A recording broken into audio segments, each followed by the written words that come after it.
morning, guys. This is gonna be the beginning of a series, kind of making it a little bit more clear this morning. First and foremost, I hope you guys are all having a terrific morning, getting after it today and bettering yourself every single day as a human being, as one would say.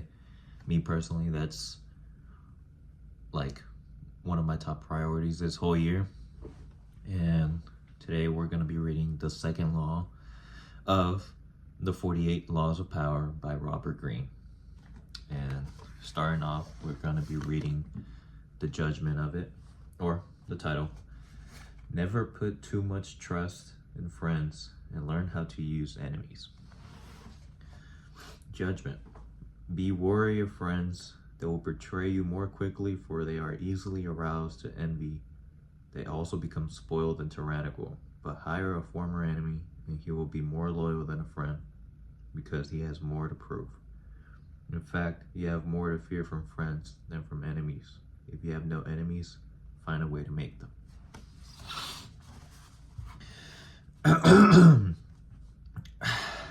Transgression of the law. In the mid-19th century AD, a young man named Michael III assumed the throne of the Byzantine Empire. His mother, the Empress Theodora, had been banished to the nunnery, and her lover,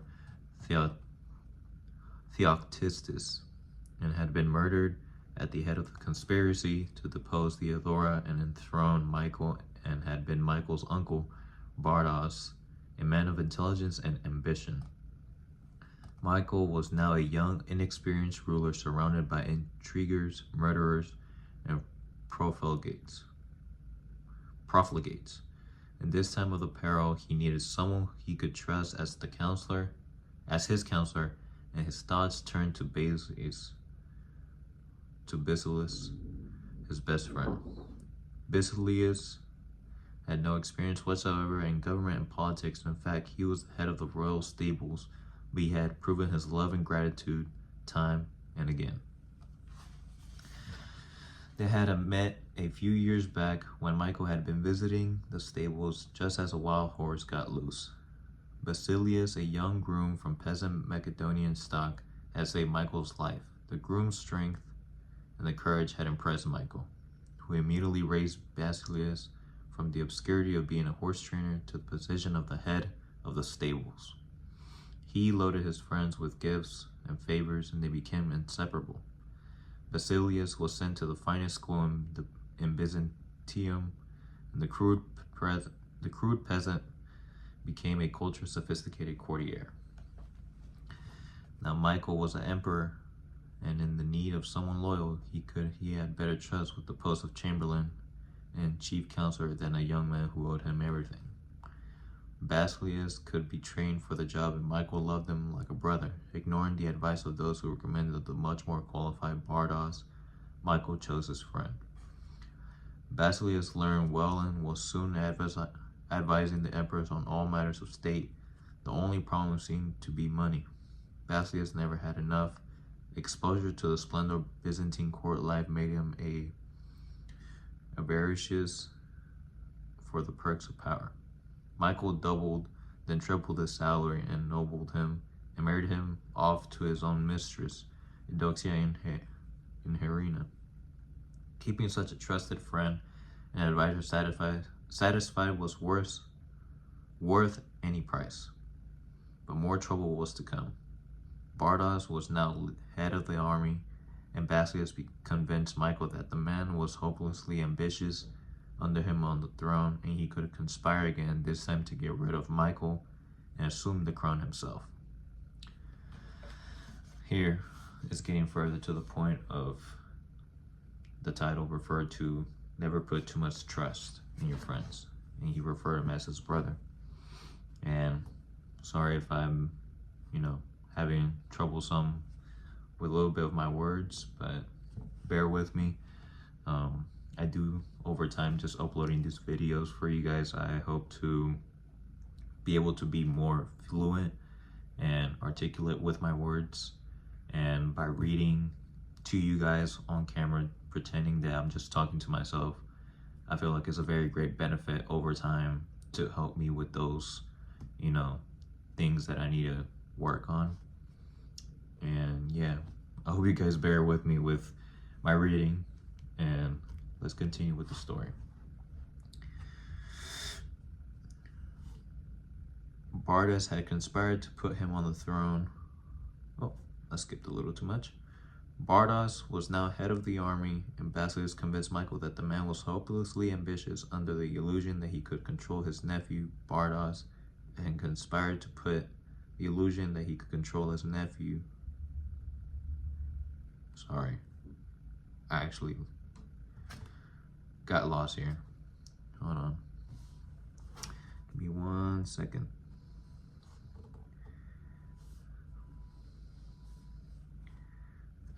Okay. Sorry, again. Basilius poured poison into Michael's ear until the emperor agreed to have his uncle murdered. During the great horse race, Basilius closed in on Bardas and the crowd and stabbed him to death. Soon after, Basilius asked that he replace Bardas as head of the army, where he could keep control of the realm and quell rebellion. This was granted. Now Basilius' power and wealth only grew, and a few years later Michael, in financial straits from his own extravagance, asked him to pay back some of the money he had borrowed over the years. To Michael's shock and astonishment, Basilius refused, with a look of such impudence that the emperor suddenly realized his predicament. The formal stable boy had more money and more allies in the army and senate, and in the end more power than the emperor himself. A few weeks later, after a night of more heavy drinking, Michael awoke to find himself surrounded by soldiers. Basilius watched as they stabbed the emperor to death. Then, after proclaiming himself emperor, he rode his horse through the streets of Byzantium, brandishing the head of his former benefactor and best friend at the end of a long pike. Very tragic way to go out. Interpretation. Michael III stacked his future on the sense of gratitude he thought Basilius must feel for him. Surely Basilius would serve him best. He owed the emperor his wealth, his education, and his position.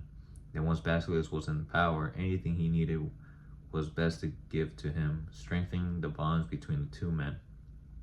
It was only the fateful day when the emperor saw the impudent smile on Basilius' face that he realized his deadly mistake. He had created a monster. He had allowed a man to see power up close, a man who then wanted more, who asked for anything and got it, who felt encumbered by the charity he had received and simply did what many people do in such a situation. They forget the favors they have received and imagine they have earned their success by their own merits. At Michael's moment of realization, he could still have saved his own life, but friendship and love blind every man to their interests. Nobody believes a friend can betray, and Michael went on to disbelieve it until the day of his head ended up on a pike. Lord, protect me from my friends. I can take care of my enemies. By Voltaire, 1694 through 1778. Observation of the law.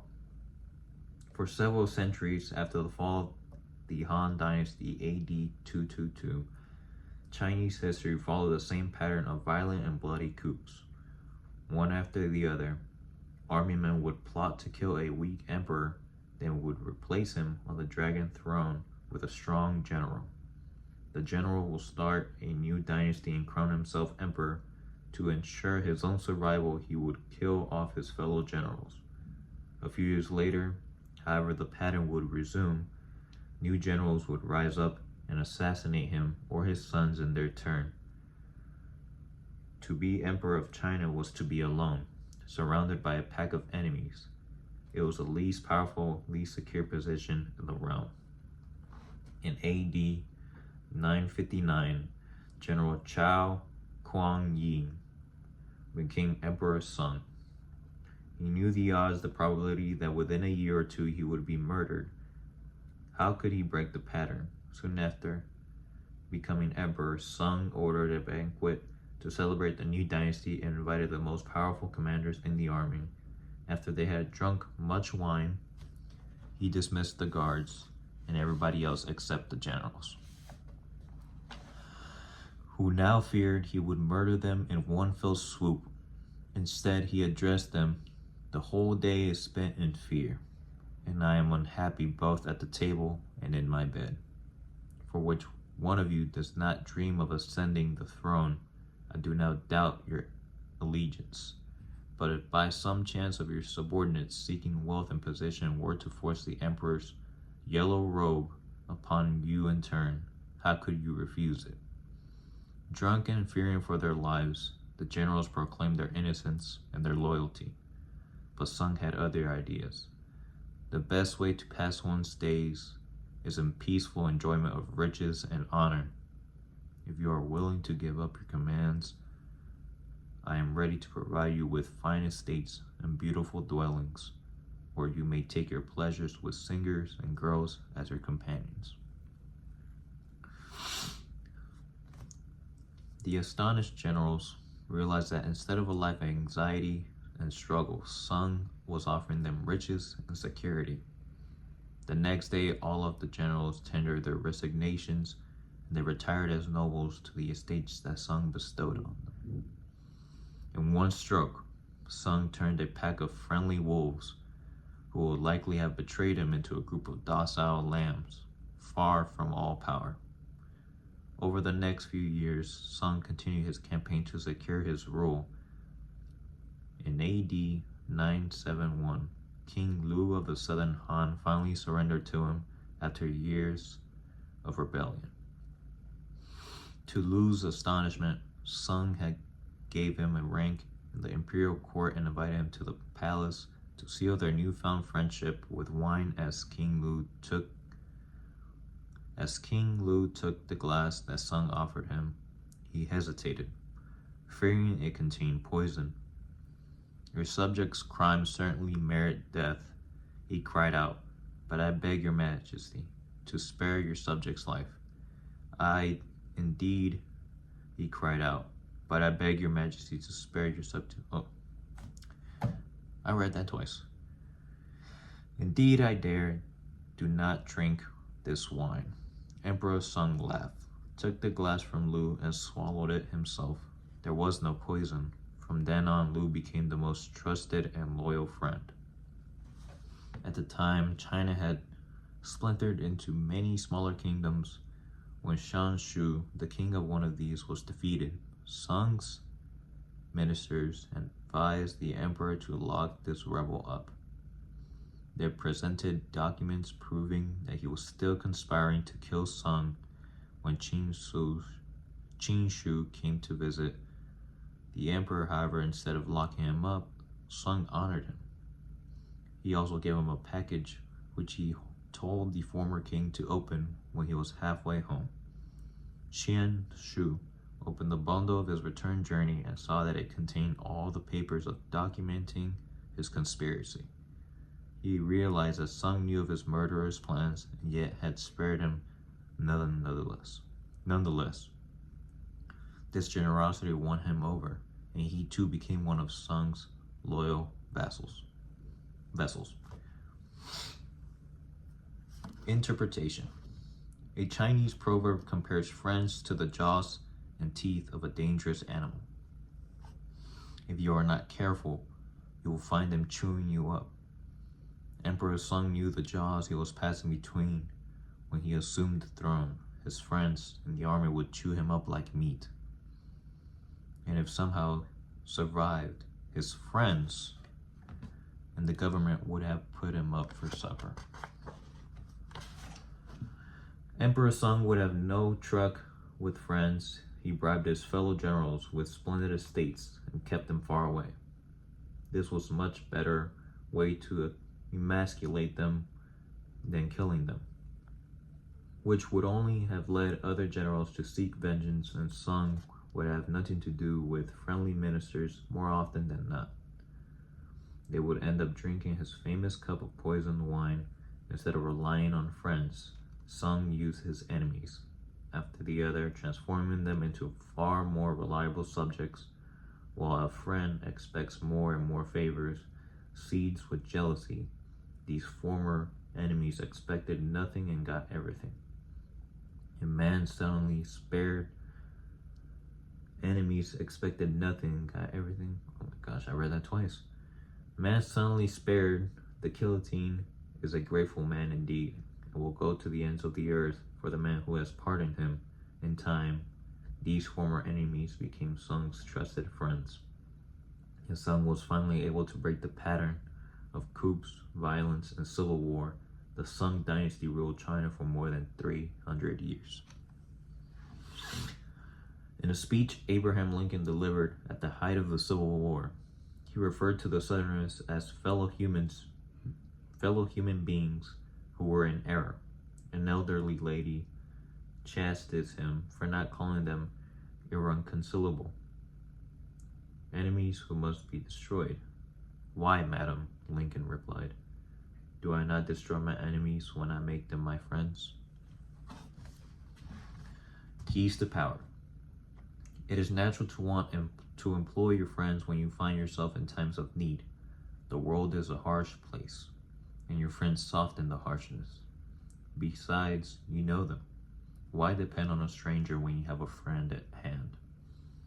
The problem is that you often do not know your friends as well as you imagine. Friends often agree on things in order to avoid an argument.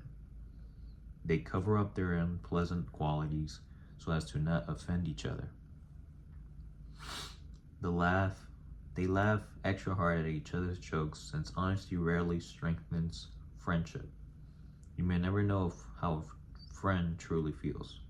Friends will say that they love your poetry, adore your music, envy your taste in clothes. Maybe they mean it. Often they do not. When you decide to hire a friend, you gradually discover the qualities he or she has kept hidden. Strangely enough, it is your act of kindness that unbalances everything. People want to feel they deserve good fortune. The receipt of a favor can become oppressive, and it means you have been chosen because you're a friend and not necessarily because you're deserving. This is more of a touch of condescension. There. In the act of hiring friends, they secretly afflicts them. The injury will come out slowly, a little more honesty, flashes of resentment and envy here and there. Before you know it, your friendship fades. The more favors and gifts you supply to revive the friendship, the less gratitude you receive. Ingratitude has a long and deep history. It has demonstrated its powers for so many centuries, and that it is truly amazing that people continue to underestimate them. Better to be wary. If you never expect gratitude from a friend, you will be unpleasantly surprised when they do prove grateful. The problem with using or hiring friends is that you will inevitably limit your power. The friend is rarely the one who is most able to help you, and in the end, skill and competence is far more important than friendly feelings. Michael III had a man right under his nose who would have steered him right and kept him alive. That man was Bardos. All working situations require a kind of distance between people. You are trying to work, not make friends.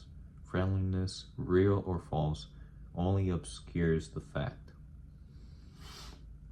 The key to power then is the ability to judge who is best able to further your interests in all situations. Keep friends for friendship, but work with the skilled and competent.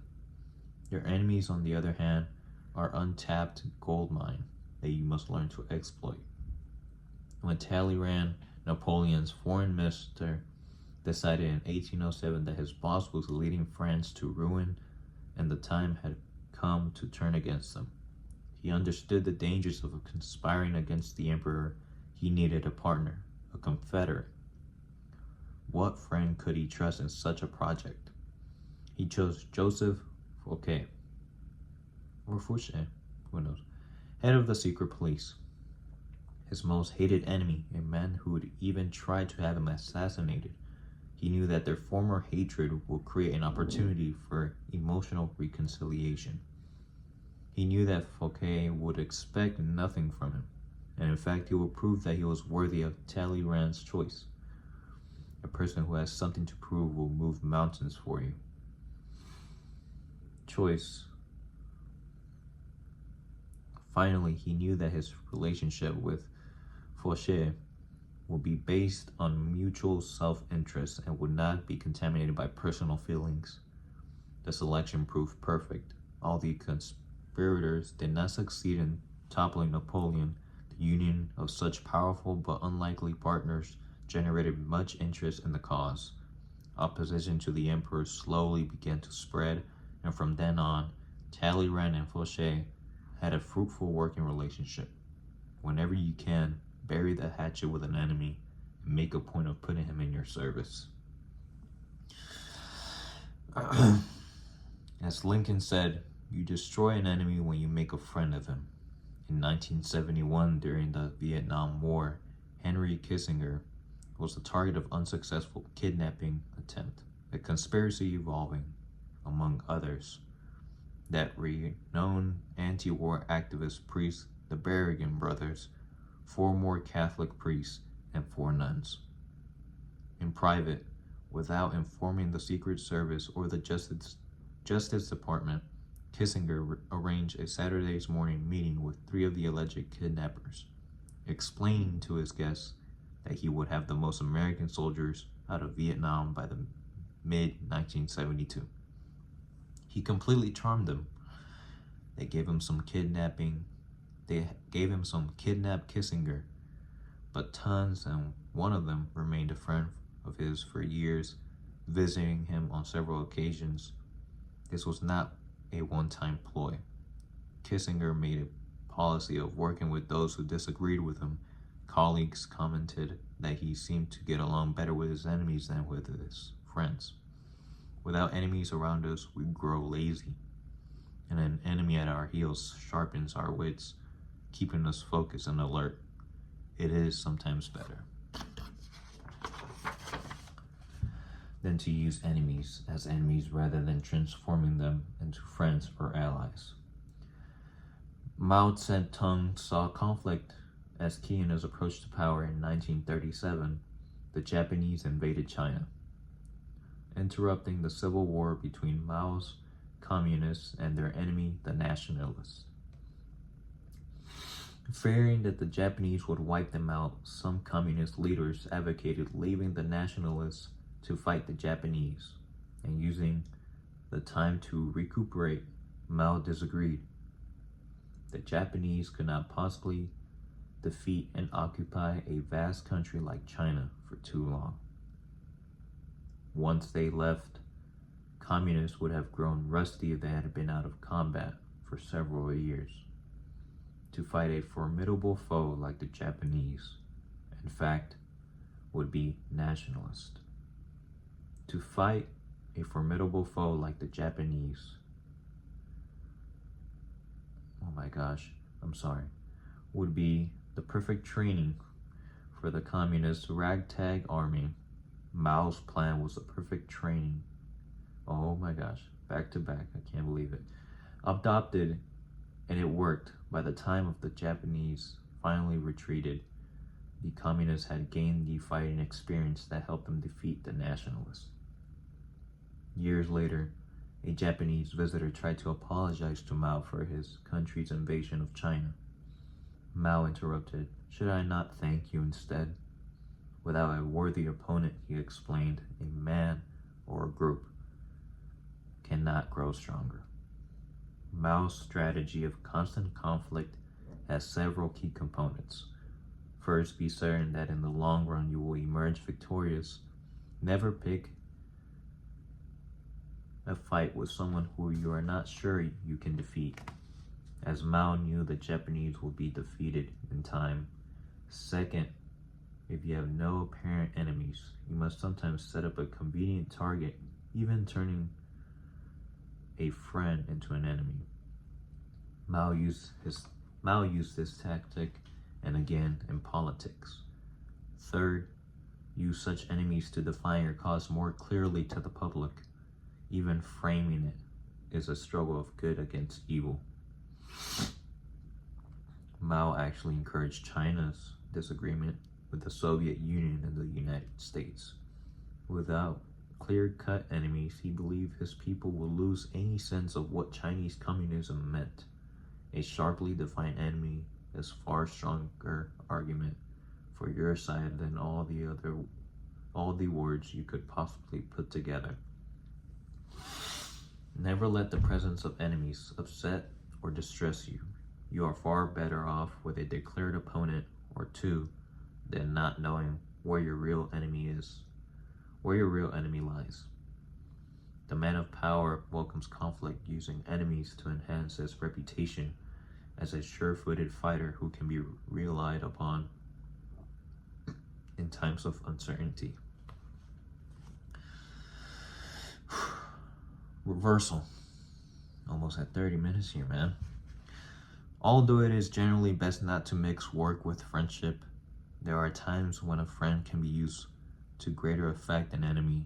A man of power, for example, often has dirty work that has to be done.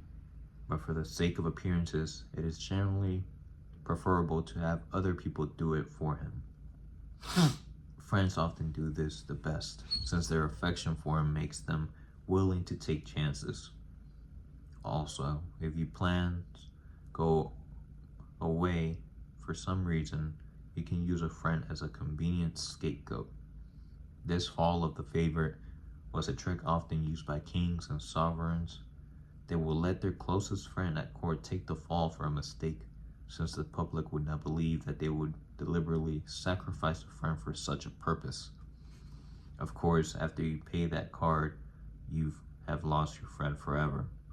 It is best then to reserve the scapegoat role for someone who is close to you, but not too close. Finally, the problem about working with friends is that it confuses the boundaries and distances that working requires. But if both partners in the arrangement understand the dangers involved, a friend often can be employed to great effect.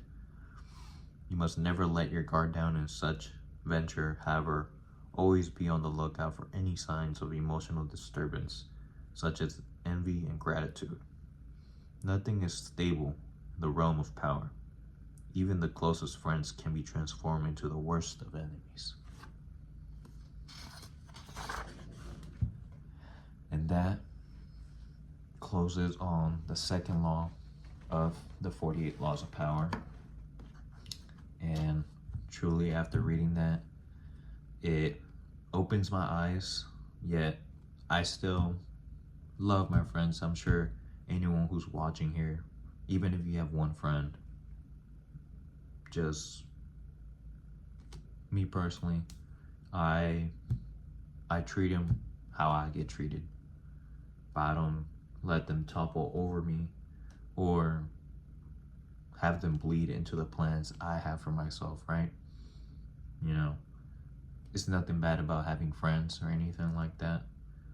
And like how the story said, keep your enemies closer, as for it will help you improve and achieve your goals that you have planned out for your future and be more alert every day.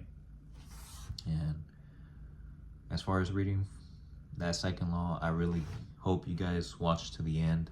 And if you did, I appreciate you and I appreciate the support. And I hope you guys enjoy this series, as I will be uploading the next law here in 1 to 2 days. If you enjoy this series, please leave a like, leave a comment, share, and I hope you guys have a very blessed day. And if you enjoy, again, feel free to support me by subscribing. And I love you all. Thank you very much. This has been the 48 Laws of Power by Robert Greene. Thank you.